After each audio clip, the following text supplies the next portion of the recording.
फारूक ने कहा कि वक्फ तरमीमी बिल से मुतालिक जेपीसी रिपोर्ट में उनके पेश करदा नुकात को शामिल नहीं किया गया। इन्होंने कहा कि अगर वक्फ तरमीमी बिल आया तो इसके खिलाफ अदालत वो जाएंगे और दिगर इदारों से मुशावरत करेंगे। उन्होंने कहा कि जम्मू कश्मीर के मुसलमान सियासी तौर पर कमज़ोर हो चुके हैं और अब मुल्क के मुसलमान मजहबी तौर पर कमज़ोर होंगे। देखिए, बुनियादी लिहाज से तो मैं जेपीसी के हवाले से यहाँ आया था और उसमें जो खदशात हैं हमारे और वो जो कंसर्न्स हैं उस पर हमने खुल के बात की। उसके साथ साथ चूँकि एक तवील अरसे के बाद 4.5 साल में घर पे नज़रबंद रहा और 5-5.5 साल के बाद आज दिल्ली इस तरह आना हुआ है, तो हमारी कोशिश थी कि यहाँ पे जो हमारी जो सिविल सोसाइटी है उनसे मिला जाए, कश्मीरी पंडित बरादरी है उनसे मिला जाए, जो हमारे जो पॉलिटिकल फोर्सेस कुछ हैं, लोग हैं जो हमदर्द हैं, उनसे मिला जाए।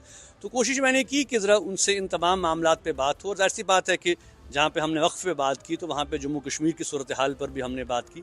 आप जानते हैं कि कश्मीर के हवाले से तो हमारा जो मौक़िफ़ हमेशा से रहा है कि हम इस मसले के पुरअमन हल के कायल हैं और हम ये महसूस करते हैं कि अगर वाजपेयी साहब से, मनमोहन सिंह साहब से, अडवाणी साहब से बात हो सकती थी, मामलात को आगे बढ़ाया जा सकता था, तो मोदी साहब को भी चाहिए कि वो उस नक्शे कदम पे चलें और एक इनिशिएटिव उठाएं। क्योंकि जम्मू कश्मीर के मामलात के हवाले से, जो सिचुएशन के हवाले से आप जानते हैं कि हमारी रियासत ख़त्म कर दी गई, यूनियन टेरिटरी बना दिया गया, हमारी जो शिनाख्त है जम्मू कश्मीर की उसको मस्क कर दिया गया, ज़मीन के राइट्स हैं, जॉब के राइट्स हैं, तमाम मामलात अपनी जगह हैं। लेकिन इसके साथ साथ जो बाकी मसाइल हैं कि बहुत से लोग अभी जेलों में बंद हैं, जिसमें सियासी लीडर्स हैं, जिसमें नौजवान हैं, जिसमें सिविल सोसाइटी के लोग हैं, जिसमें लॉयर्स हैं, जिसमें इवन मीडिया के लोग हैं, तो इन हवाले से भी हम ये महसूस करते हैं कि कहीं ना कहीं दिल्ली में आवाज़ उठनी चाहिए।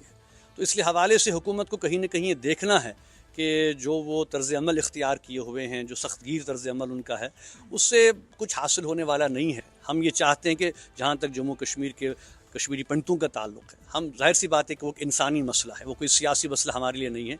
हम चाहते हैं कि इंसानी कदरों पे उसको हल किया जाए, इंसानी बुनियादों पे हम उनको अपने घरों लाएं, वही जो मेल मिलाप और मोहब्बत का और आपस में रिश्ते थे उनका हम उस्तवार करें। क्या आप चाहते हैं वो वापस जम्मू कश्मीर आ जाए? उसके लिए आए। मैंने कई बार मीडिया में नहीं बल्कि जामिया मस्जिद में खुल कर ये बात कही कि जम्मू कश्मीर का मुसलमान जो है वो बिल्कुल खुले हाथों से वेलकम करना चाहता है कश्मीरी पंडित बरादरी को। अब कुछ तजावीज़ सामने आई हैं कि हम एक इंटरफेथ कमेटी बनाएं और उसमें सबको हम लेके चलें। मैं वापस जा रहा हूं तो हम इस पे बात करेंगे, सबको लेके बात करेंगे, लेकिन मैं चाहता हूं कि कश्मीरी पंडितों का मसला बिल्कुल उसमें हम पहल करेंगे। लेकिन जो बड़ा मसला है, जो कश्मीर का सियासी जो मसला है, उस पर भी चाहिए कि हुकूमत हिंदुस्तान को कहीं ना कहीं एक पहल करनी है।